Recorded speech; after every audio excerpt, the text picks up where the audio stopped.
हम बर्बाद हो जाएंगे सेठ जी। यही तो मैं चाहता हूं।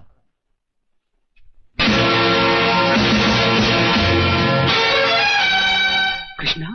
हाँ, वही आप लोगों का 2 कौड़ी का नौकर कृष्णा। वही कृष्णा जिसे कुत्ता कहकर उसके मुंह पर चाटा मारा गया था।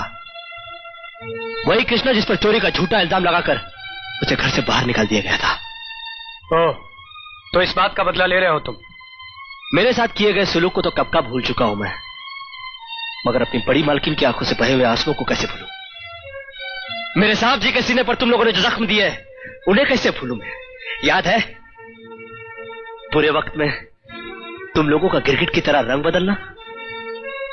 याद है गारंटी पेपर पर दस्तखत करने से इनकार करना? याद है कर्जदारों को दरवाजे पे से कार को ले जाना? याद है साहब जी को जबरदस्ती